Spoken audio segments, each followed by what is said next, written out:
In the newsroom, some scientists are using sewage to measure the prevalence of coronavirus in their communities. One angry scientist commented saying, "It's a bunch of shit." Next, parents are still struggling with the transition from school to home teaching, or home schooling. However, teenagers are finding it especially easy since they are used to just sitting in their room claiming that they are doing homework. That's for all the parents out there. Governor Jim Justice is hoping to open up the state of West Virginia here in the next few weeks, saying West Virginia will make a comeback in every shape, form, and fashion. Ironically, that is also the name for, or the slogan for his new clothing line.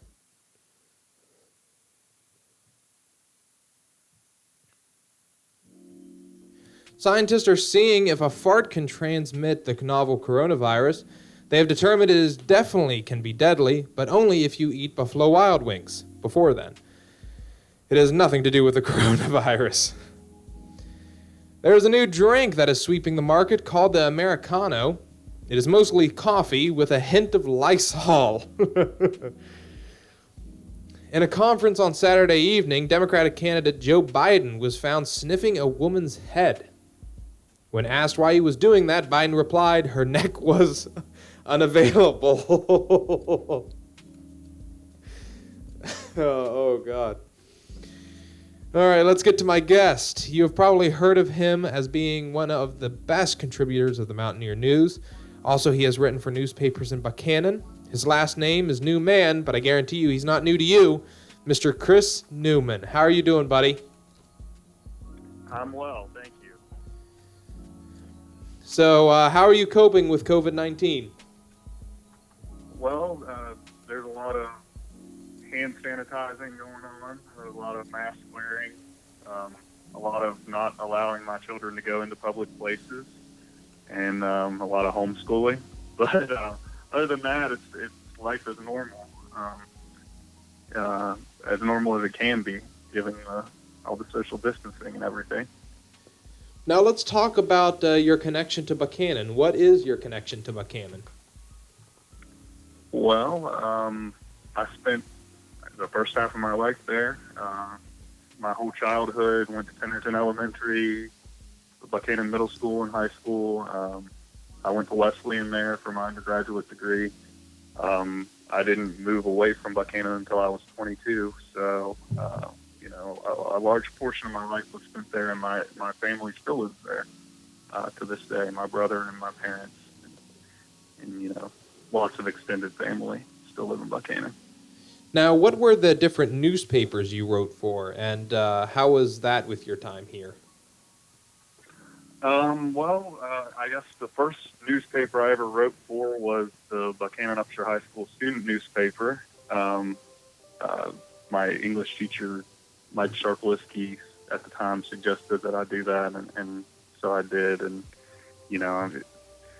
as much journalism as you can call a high school newspaper, I guess that's sort of my soft start. But then when I was in college, I began working for the Record Delta as a political columnist, and then later sort of a political analyst covering, live events that local politicians and people running for office did when they would come to visit the senior center or something like that to talk to constituents and potential voters.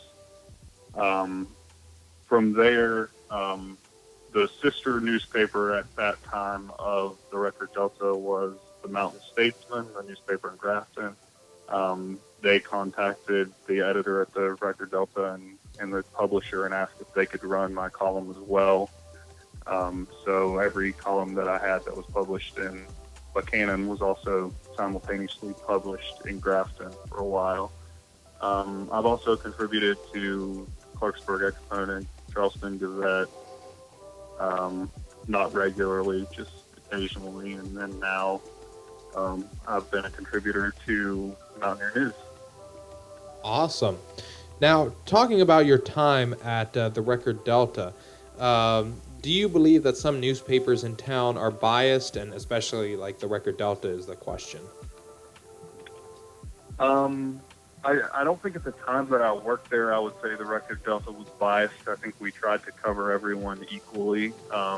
My column was sometimes somewhat biased, but it was balanced out by columnist who wrote for the other side, you know, a more conservative person. And that was just the dynamic. Whenever I would veer left, he would veer right, or she. Sometimes it was she, and you know, they created balance that way. Now I try to give everybody the benefit of the doubt. I don't think that there's any. I don't necessarily think that the Record Delta is biased. I think maybe there was initially when the staff changed a year ago, a couple years ago. I'm not exactly sure when it was now, but I think maybe some inexperience. Maybe it's a learning curve. I had the same thing when I started. You don't know which people in the community are a reliable source. You don't know which people are trying to lead you to the story or which people are trying to lead you maybe in their direction. It takes a while to get used to the dynamics in town if you haven't been a reporter before, if you haven't been a columnist before, to navigate the waters of you know, who's giving you real information and who's just trying to push their own agenda. And I think that the current record staff is doing great as far as beginning to navigate those waters and sort of weed out the people that initially came to them and tried to push them in a certain direction. Now, as far as maybe the ownership staff, you know, I think the local staff is following the middle road as much as they can, or attempting to. I don't know the ownership situation. I know the ownership initially, when it changed, seemed to be very right-leaning. You know, they wanted rid of every balanced element and every less element that they could get rid of, was the impression that I got. But you know, I don't think the staff has continued to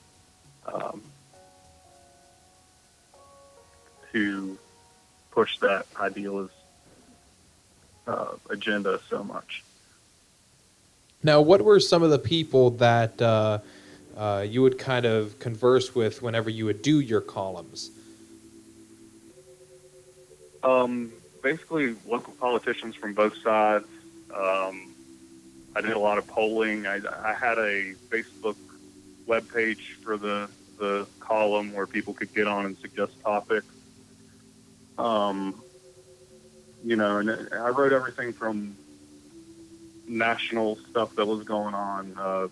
Of course, George Bush was president for most of the time that I wrote my column, so George W. Bush, so we had that kind of news going on. But we also covered things like the urban deer hunt debate in Buchanan. Some people on city council wanted to have an urban deer hunt, some people didn't. You know, that kind of thing. And people came to me with topics all the time. Another popular one that I got suggestions on all the time, it was when the bath salts thing was big in Buchanan. People were strung out on bath salts, and everybody wanted more information about that, and you know, what was being done about it or not being done about it. So there were a couple of columns about that. So basically, I would write about anything that anybody wanted to read, and I really tried to listen to the people who were reading the column about what to write. I didn't really try to make it about me. I tried to make it about the audience. Now, who else wrote columns in that, or in the newspapers that you had? There were a lot of people.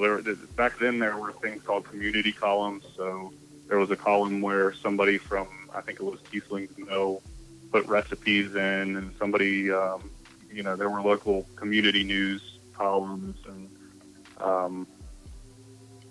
there were a few different conservative columnists that I wrote for several years. So I think 8 or 9 years. So you know, somebody would get tired of arguing with me, and then someone else would come argue with me for a couple of years.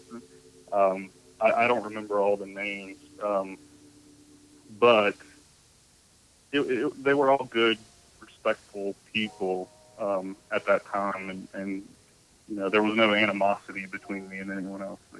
It was just um, differing viewpoints, and we were just doing a job. It was our job to disagree with one another, and it helped when we did in real life, but did actually disagree. But sometimes the person who was writing the opposite side would suggest a topic, and it would be something that maybe I didn't know anything about, or I didn't necessarily vehemently disagree with them or whatever. But you write the other side. That's the job. So, yeah, I wrote with a lot of different people there. Now, one thing I did want to bring up in this interview today is kind of the differences in journalism. And the one person that I immediately think of whenever I talk about there's the difference between real journalism and fake journalism is of course the famous man here in town, Caden, or Mr. Calgar. I'll be respectful.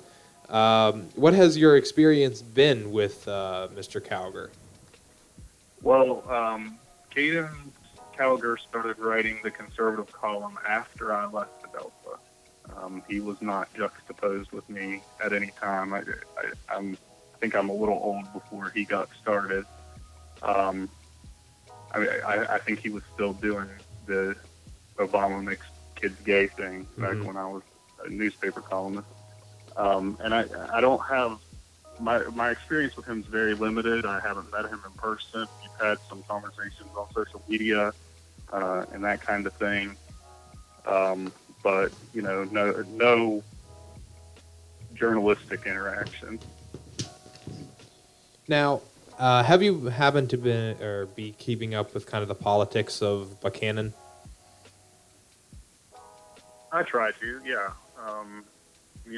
I live in Fairmont now in Marion County, so I'm not voting in a Buchanan election or an Upshur County election or anything, but it does affect people I love, and I do know a lot of the people who are involved, so I do stay up to date as much as possible.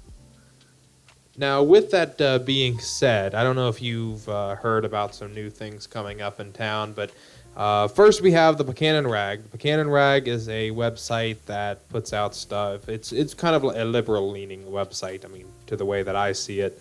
Then you have Buchanan Values, which is more of a conservative-leaning website, and both just start reporting, a bunch of trash on different people.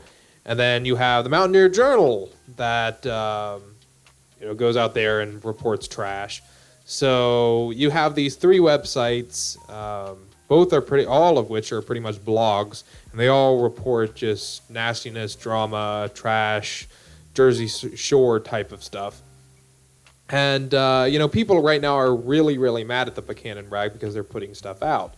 Would you say that Caden has kind of been doing this for many years? So I've seen this kind of thing for a long time. Back when I was a columnist, there were no actual websites dedicated to this, but there was this website called Topics that had the Buchanan Forum, and I was a constant target on Topics. Not always a target. There were some group of girls on there put on an article up that I was good looking, so I appreciated that one. But there was also a lot of negative stuff, threats and things like that. And you have that as a public figure, even at a small town newspaper. I even had my windshield broke. That's not related to the website, but you're a target for people who disagree with you. And there are more websites than the one you just named. For a while, we had that Buchanan feed, which is like it pretended to be satire, but it was actually sort of like just an attack page. I think it's gone now. I haven't seen it in a while. I haven't seen anybody share anything from it. Yeah, it was officially shut down. Yeah. So, but yeah, all of those sites are. It's unfortunate that kind of thing happens, and it's unfortunate that things like the Buchanan Rag, which I've only seen a couple weeks ago. I haven't seen it recently. it's unfortunately that kind of thing exists, and it's unfortunate that the topics existed, and it's unfortunate the Buchanan Bee existed, and the sort of the thing that connects those all is that whoever does those things is not willing to sign their name to them, and I would say that's a big difference between something that's journalism and something that's not. Is transparency. I've never written anything that I didn't put my name on. If I wasn't proud of writing it, then I wouldn't have written it. I wouldn't have put it out there for people to read. Um, you know, your positions can evolve, and you can disagree with something that you may have written 10 years ago, but that's not the same as being afraid to put your name on it. And there's lots of different ways to do that. If you look at something like the Mountaineer Journal, a lot of the articles will be signed editorial board, but if you try to find out who the editorial board is, you can't. A real journalism site would have a list of the editorial board. It would say who contributed to each article, that kind of thing. So really, what separates those sites from actual journalism, I would say, is they don't have anybody that's willing to stand behind what they're putting out. Now, that actually brings me to my next question. Many are wondering why Mountaineer Journal and Buchanan values are being tied with the rag. I, of course, believe that if you are going to put something out and put lies and slander out, that you need to be shut down, period. That includes the Mountaineer Journal, but some are saying it is okay because Caden does put his name on some of the articles. Wouldn't you say that it doesn't matter if you put your name or you don't? Because, I mean, if you are an asshole, does it really matter if you have a name to the fact that you're an asshole? Or if you're hit by a truck driver, does it really matter who is driving? Well, I mean, like I said, it's not.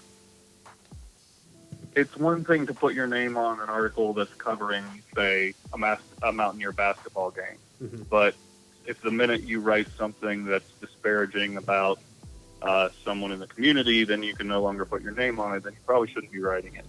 So I wouldn't say that putting your name on some of the articles but not the others is a way out of that sort of lack of integrity, I guess I would say. And one of the conversations that, I alluded to having a couple of conversations on social media. One of the conversations was way back when the Mountaineer Journal started. It had a fake reporter. I can't remember. I would have to go back and look at the screenshots, but the guy's name was Thurmond or Thurgood or something. And the reason I immediately knew that it was a fake reporter is I was at WVU Law at the time, and I was helping someone who was a photographer who was trying to get her photographs sold as stock photos. So all these companies, stock photo websites existed back then. They might still exist, but now, people just steal pictures to use memes and things. But back then, you could sell your pictures to these stock photo websites. People who made magazines and ads and things would go to a stock photo website to find a picture. And there was one that I sent the photographer that I was working with as an example, and it struck me because of the name. The name was Old Man by the Sea or Old Man by the Ocean or something.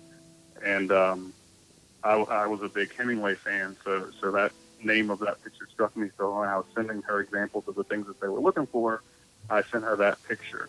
Well, it turns out that exact same picture was the profile photograph picture of that writer at the Mountaineer Journal. So it just, by coincidence, this stock photo that I was using to educate somebody about what stock photos are showed up on this local website of supposedly this writer from Buchanan. So, I immediately called that out. Mr. Calder at the time said he didn't own the Mountaineer Journal. He said he bought it later. But then he still was insistent that this was a real person. I showed him that it was a stock photo. Anybody can get this photo. If you were led to believe that this is a real person, you're also misled.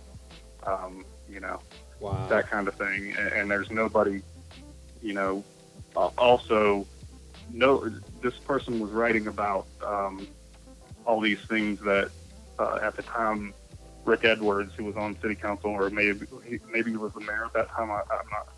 Can't exactly recall, but He's all currently these listening things that in he too. said yeah, it was about all these things he said at city council meetings and all that. Well, you had to sign in. I was at some city council meetings. This guy was never there. He's never signed into one. He's writing about all these things Yeah. that you had to be there to know. So yeah, so that guy disappeared from the Mountaineer Journal a couple of months later. All of the things that he wrote, the name was changed to editorial staff. His picture was dropped and all that. But at the time, I was assured that he was real, Wow. But then he suddenly disappeared. So, I mean, that's the kind of thing that you see on all of these sites. And the thing that we would hope that we don't see. Wow. That really does amaze me. I never had heard that story before, but I mean, that's just, I mean, it's sad for someone to do that. Right, and I didn't really have a dog in the fight, so to speak.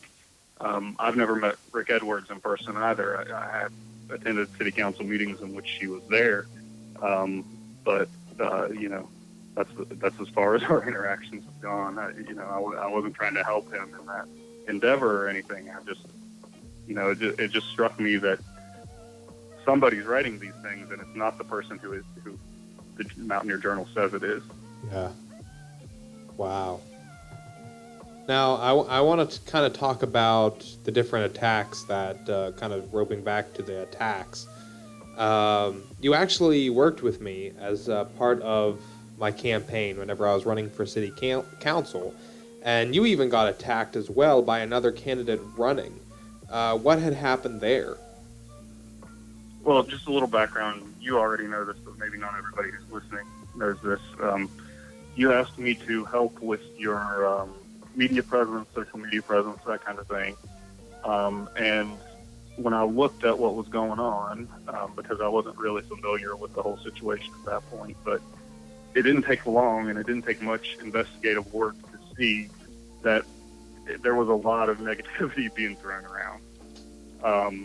And there were a lot of negative articles being written, and basically what I wanted to do to help the campaign and change the tone of the campaign, not just yours, but the entire city council race, really. Maybe that was a little ambitious, but I just wanted to stop the mudslinging. I just wanted to stop all the negativity. So it seemed like every time the Mountaineer Journal or the Buchanan Bee or any of the others would post something negative about you, this certain candidate would share it or immediately comment it, or it was like instantaneous, like Very they supportive. knew it was coming and they were ready, right?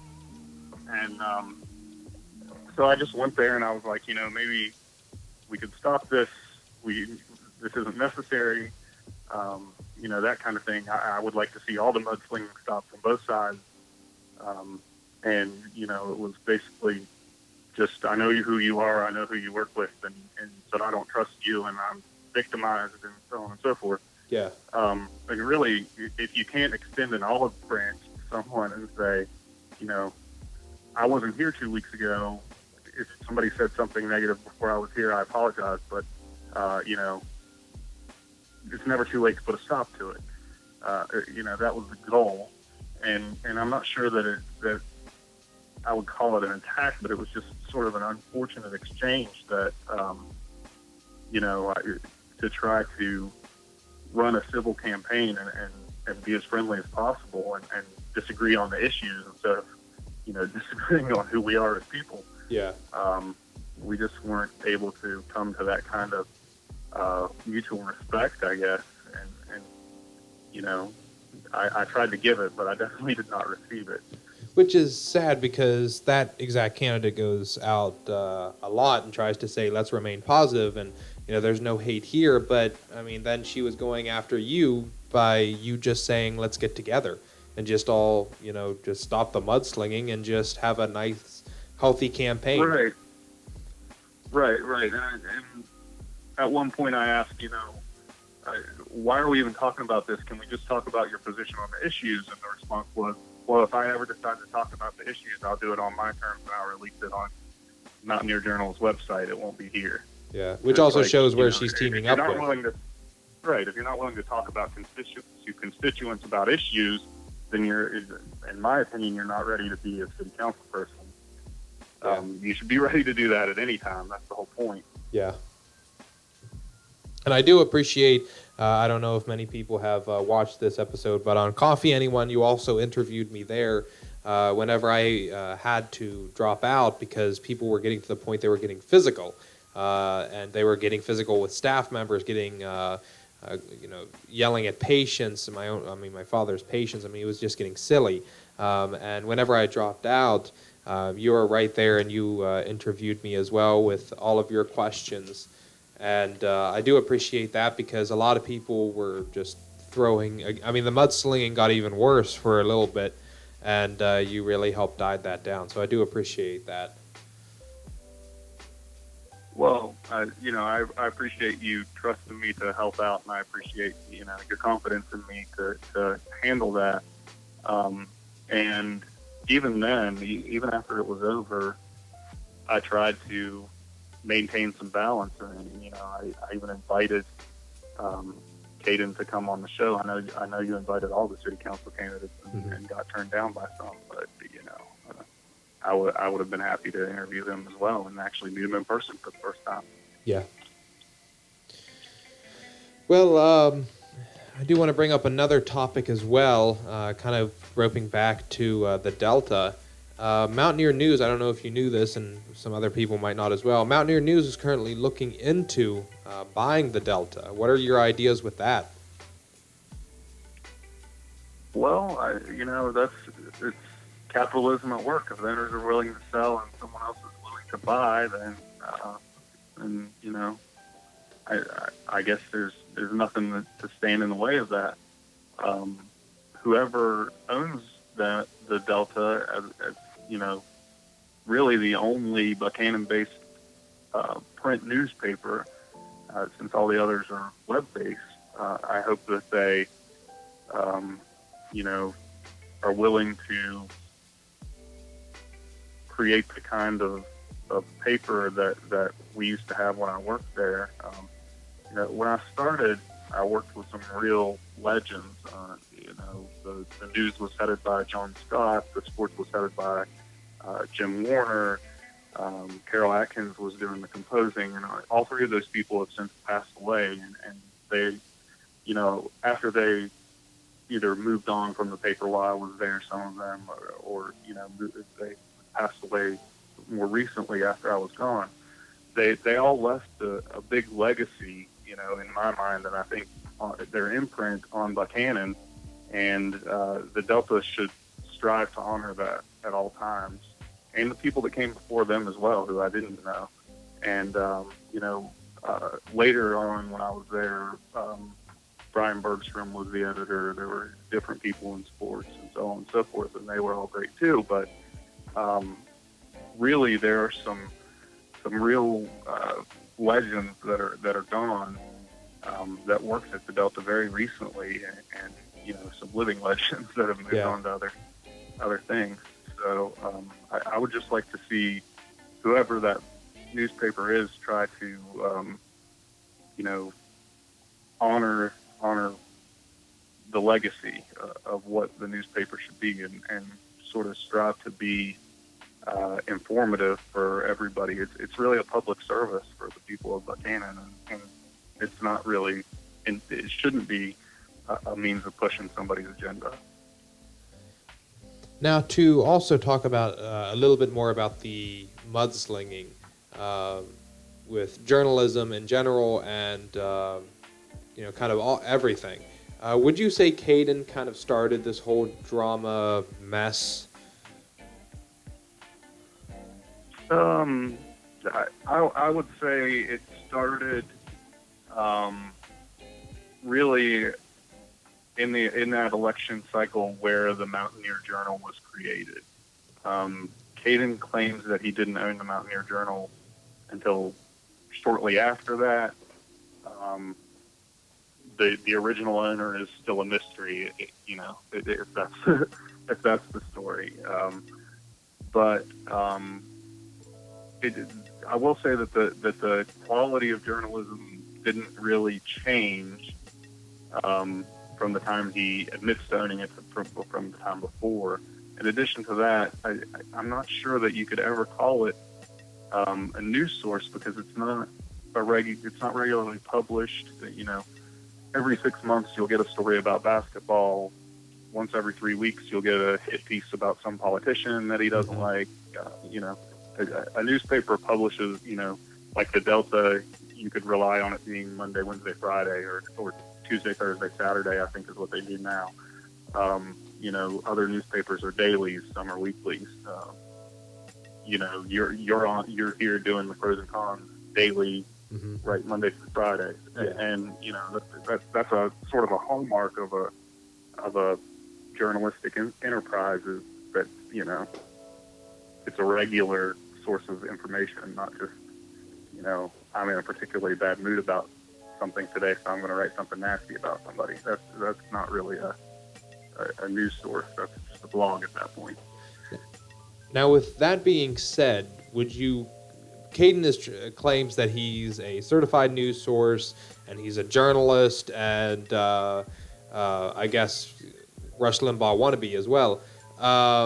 Would you really say, maybe the Rush Limbaugh wannabe is closest, but would you really say he's a journalist or even it's a news site? I definitely wouldn't say it's a news site, just for one, the lack of transparency, and two, the fact that it's not regularly published. I would say that there are some journalistic articles in there, like I said, sometimes they cover basketball, sometimes they cover, a local sporting event or something. And there are those sort of feature journalism pieces, few and far between on the site, but a lot of it, and I was a political columnist. I appeared on the opinion page. I can't say that everything I ever wrote was journalism. It definitely wasn't. I don't have any kind of journalism degree. I definitely wrote multiple different types of things, and not all of it was journalism. But I would say that site doesn't have enough percentage of journalism to be a primarily journalism site. Now, do you think that if we shut down Mountaineer Journal, the Buchanan Rag, the Buchanan Values, and luckily we got the Buchanan Bee shut down, so that's gone. That's done and gone. Do you think if we shut down all of these websites, the ones that are just, really not journalism, not really news sites, they're just constantly posting drama, hit pieces, maybe you'll get something about basketball in the Journal, but the majority is just hit pieces. Do you think if we shut them all down that Buchanan and Upshur County will be able to kind of have a resting point? I think it would be more peaceful without all those websites for sure. And I don't think those websites are necessary. I don't think that mudslinging works in a small town race. And, these people, they see it work on a national level and they develop these delusions of grandeur where, if this person can do it, I can do it too. So, you see somebody like a Donald Trump say negative things, he has a fake idea about Barack Obama's birth certificate and he's on the news talking about that. And then he has a fake idea about John McCain's military service and he's on the news talking about that. And people are like, well, it works for him. He won. So I can apply that to Buchanan. But the thing is you can't, because all the studies would show that the people who vote for Trump are more likely to vote for him if they've heard him and seen him on TV, but they're less likely to vote for him if they've actually met him or if they know him in person. Those people are less likely to vote for him. And the thing with the small town race is these people have met you. They do know you. they've met you, they've worked with you, maybe they've seen you at church or they've seen you at a restaurant or something.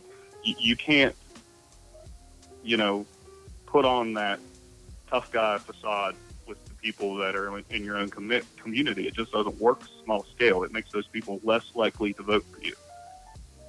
We saw that when Calgary was putting out all those favorable articles about Robert Karnes and negative articles about Bill Hamilton. And, you know, Bill Hamilton just absolutely crushed Robert Karnes in that race. And it was inevitable because you can't run that kind of campaign and win small scale. And I love Bill Hamilton, and you know, constantly the Mountaineer Journal is either after him for something, and it's just gotten silly. Right. It was. You know, the best kind of campaign the best shot that Karnes had at winning that race was maybe taking the position like, yeah, Bill's a good guy too, but I would like to continue being your senator. But it wasn't that. It was everything he's ever done is awful, and I'm the only person who can save you, and, you know, all these points that is basically demagoguery, I would call it. And you can't win with that. It's people who know you are going to know better. They're going to know that Bill's a nice guy, you know. Yeah. And plus, on top of that, you have Karnes connecting with Caden. And, I mean, they're like completely buddy and best friends. And then you have the city candidates that we mentioned earlier, you know, buddying with Caden. And it's to the point it's just running a poo fest, pretty much. It's just, it makes an election look like Jersey Shore compared to actually just, I wouldn't even say Jersey Shore. Like, maybe the Jersey Shore you get at a Dollar General, like, what is it, the Country Girls Gone Wild or something like that. It's really just turned into that, just all the drama and all that, you know, crap, instead of just having a healthy, clean campaign where, you know, you just treat everyone like human beings. Right. And you know, it prevents people who actually have positions on the issues from talking about the issues, but it does allow people who don't have any positions on the issues, who aren't clear or aren't experienced enough or aren't aware enough to know what their positions on the issues are, it allows them sort of a mask to hide behind that, you know, you should vote for me because I like the same national politician as you, or you should vote for me because I go to church and we're the same religion, or you should vote for me because, you know, we dislike the same person or whatever. And really that has nothing to do with why you should vote for someone small scale. You should vote for someone to help run Buchanan who has the same idea of what Buchanan should do with its money as you do. Yeah. Or you know, something like that. Now, I do want to talk about some stuff that Caden has actually hit on. So, for the people that don't know, I mean, Caden has done a whole bunch of crap, but not only Caden, it's also some other people that are affiliated with him. They've hit not only this show, they've hit the Mountaineer News, and then they've hit Coffee Anyone. Do you honestly think that those shows deserve to be hit the way that they are being hit? I mean, people are actually going to the point of trying to get, like, the people of Coffee fired, and the people of this show, and people of Mountaineer News. Is that really needed? You know, it's hard to draw a comparison. Something like Mountaineer News that basically allowed anyone to contribute. I personally know some of the people who contributed to Mountaineer News, and they're definitely conservative leaning. You know, if you eliminate the entire article or set of articles, you're going to eliminate perspectives from both sides. That's not the case with, say, Mountaineer Journal. You're not getting people contributing from both sides to that. Yeah. And the same with Coffee Anyone. One of my best friends is very conservative. He identifies as a libertarian, and he did Coffee Anyone. And, you know, it's just because maybe there is this perception that a host of the show is liberal leaning, it doesn't make it a liberal show. Yeah. You know, and I think the fact that Coffee Anyone invited everyone that they could find contact information for as far as the races. And, you know, some people agreed to do it and some people didn't, but that doesn't make the host at fault for the people that turned them down, you know? Yeah. And I've seen some of this stuff, and it's unfortunate that a show that's intention, and I think really the heart of the show, and I think that it really stuck to its heart, was to bring people together, understand differences and things like that. That shouldn't be, you know, construed as a sort of a liberal agenda. I don't think. I think that's just really should be the most possible. The most possible moderate agenda really should be, you know, come together in the middle, find some common ground, or at least agree to disagree pleasantly, and you know, talk to each other kindly. If we're at a point where that's too liberal for somebody, then we're in trouble. Yeah. Civility is not liberal. Civility is, you know, neutral. Yeah. Well, I think we are ready for our giveaway. So I have a very good giveaway question. But before we get to that, I want to announce the giveaway item. It is a $100 million bill, legal tender, and you can win it. And I mean, the only catch is you have to go to Zimbabwe, but it's a $100 million legal tender bill of Zimbabwe. Now, all you have to do is put in your answer into the comments section, and you will win this. And if need be, we can always ship it to you, or I prefer if we can actually drop it off. We can drop it off actually right after this show. But just put your answer right in the comment section for the $100 million legal tender bill. And the question of the day is: The Adventures of Huckleberry Finn was written by which author? But here's the catch: not his nickname, his actual name. That is the catch. The Adventures of Huckleberry Finn. What is the real name of the author? Not the nickname, which many people know, but the actual name. Put it in the comment section, and we'll see you in about 5 minutes.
Congratulations, Melissa Vaughn. You have won. The correct answer was Samuel Clemens. The name you probably were thinking of is Mark Twain. It isn't it same guy, but Mark Twain is actually the nickname. I forget exactly how that name came about. I know it had to do with paddle boats, and there was like a noise. That's why twang is.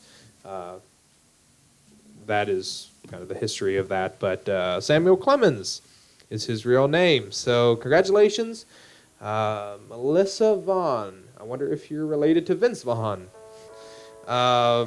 Yes, congratulations with that. You won the $100 million bill to Zimbabwe. So you got sent a message of if you could give your address, and we will ship that right to you. So now let's get to our comment section. We start right at the very top. Miss Rapogel, I am here. Thank you for tuning in. Miss Simons, thank you for tuning in. Rick Edwards, thank you for tuning in, buddy. Rick Edwards, deer hunting was a terrible idea in city limits. Glad that was dismissed. Bath salts were also vital here. I was not alive during the bath. I probably was alive during the bath salt times, but at the same time, I was here whenever they had the whole clown time where people were running around in clown outfits during Halloween. Oh, that was interesting. I remember there was one cited at like Do Re Mi or something like that, because that became a thing, I guess. I wouldn't be amazed if that came back for quarantine. Like, people were just so bored they just started dressing up in clown outfits. If you have a clown mask, then, double bonus. Make sure it's got a N95 filter, and you're all good to go. Right.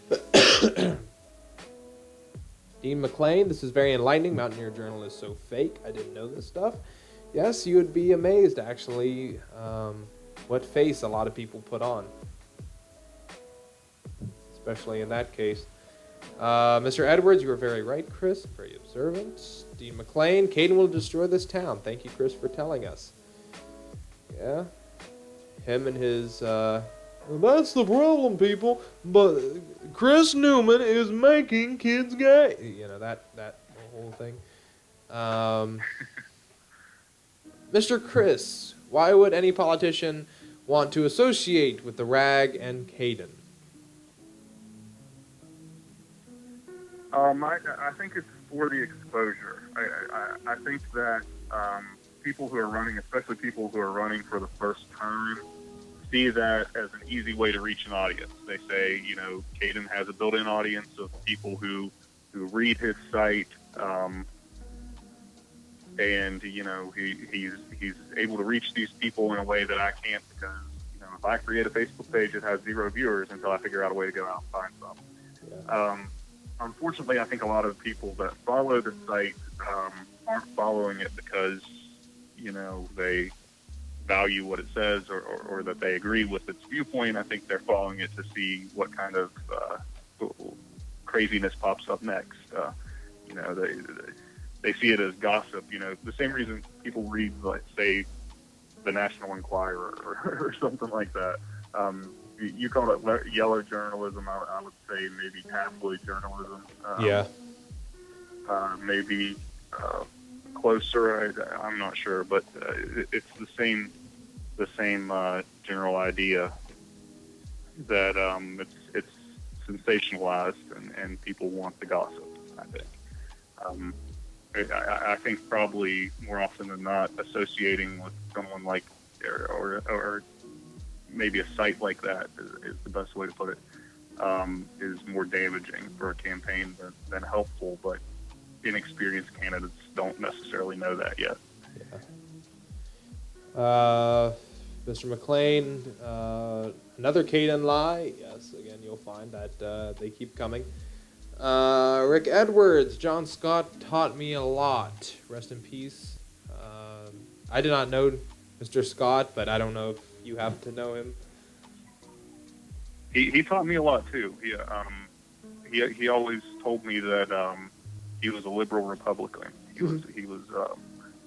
was registered Republican, and he believed in fiscal conservative tendencies and actions, but he was very socially liberal, I guess is a good way to put it. So sort of more like the left-leaning libertarian platform that we would know today, but it wasn't really a thing then.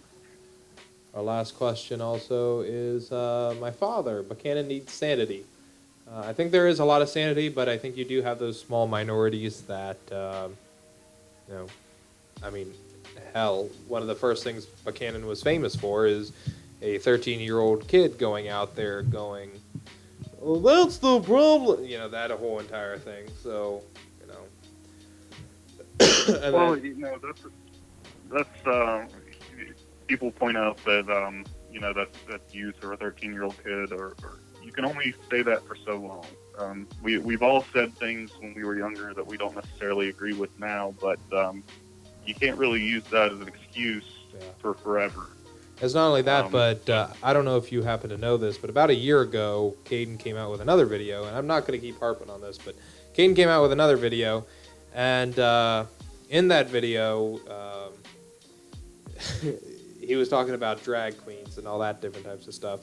And again, this is just 1 year ago, and he went and he said, there's sometimes that I go back and I see the stuff that I used to say, and I realize that I've been correct the whole entire time. So that's also amazing, that the fact that he still believes that his 13-year-old self was dead on and dead right. And looking back, like, even me, I'm like, my 13-year-old self, I was a dumbass. Like, I'm not going to go over and say, man, my 13-year-old self, I was absolutely dead on. Heck no. Yeah, I guess a little unsolicited advice. I'm sure it's unwelcome for me to give advice to him, but you should never pretend like, or you should never assume or pretend that you're the smartest person in the room, because if you're right, it's annoying for everyone else, and if you're wrong, it's just going to be painful for you. Yep. That's one reason why I constantly keep harping the Caden impression, is because, why not? But that's good advice for everyone. I was given that advice, and be humble, sort of. And don't go out there and constantly say, they're saying everybody can be a drag queen. Don't go out there and start conspiracy theories. In my very few interactions with him on social media, he's always trying to educate me on something. He asked if I knew what a lexicon was, because he found out that I could read in Greek, and I wouldn't need one. I know what one is. It's just not necessary. Of the time that I spent with you don't have to tell me. You don't have to explain to me the way you do it. Of the time that I spent with him on social media, there was a lot of religious debacle. There was a lot of constitutional debacle. There was a lot of all that stuff, and then it pretty much just ended it with me pretty much calling him out with the regular 15-year-old playing with your gentleman's sausage type of stuff, and him trying to say, or to try to go off of that, so, or say that he was born again, which, come on. So, I don't know if you saw that conversation. Yeah, I just think Buchanan's at its best when it's sort of a microcosm of America as a whole. It's sort of a melting pot. All viewpoints can come together and show respect. And this whole idea that we can only put in right-wing people from fundamentalist churches to lead us is, should we rule those people out? No. But is that the only path forward for Buchanan and everyone else is evil? Then no, definitely not. We need some balance. We need people from all perspectives to have a seat at the table and have their perspectives heard. Well, Chris, thank you so much for coming on today. I really appreciate this. I really, really appreciate this. Couple announcements here. Tomorrow we have Delegate Daniel Walker coming on to the show, 5 o'clock. Then on Thursday, we have Shauna Jones, City Council candidate, coming on at 5 o'clock as well. So make sure to stick in for that. And then tomorrow with Delegate Walker, we are doing a giveaway of a $15 gift certificate to Main Street Antiques. And that can be shipped to you. It doesn't matter where you live. It doesn't matter where you are located. You can win it for all your antique and alcohol needs. And another shout out I want to give, we now have merchandise. Some mugs are being made, some decals are being made. You'll see some people also in town running around with some pros and cons stickers on the back of their cars. We have bumper stickers as well. And I want to give a shout out to The Crime of Not Knowing guys and Chad Marsh and all them for making that stuff, and I thank you guys very much for doing that. So, and again, Chris, I thank you so much for being on the show today. Thanks for having me. And with that, it marks the end of our live broadcast. I want to thank everyone for tuning in, and during these rough times, to take care of each other, for that is the only way we will get through it all. Announcer, take me out. Thanks for tuning in to the Pros and Cons podcasts. Check back daily for more episodes. And remember, if everyone around you is an asshole, maybe you're the asshole.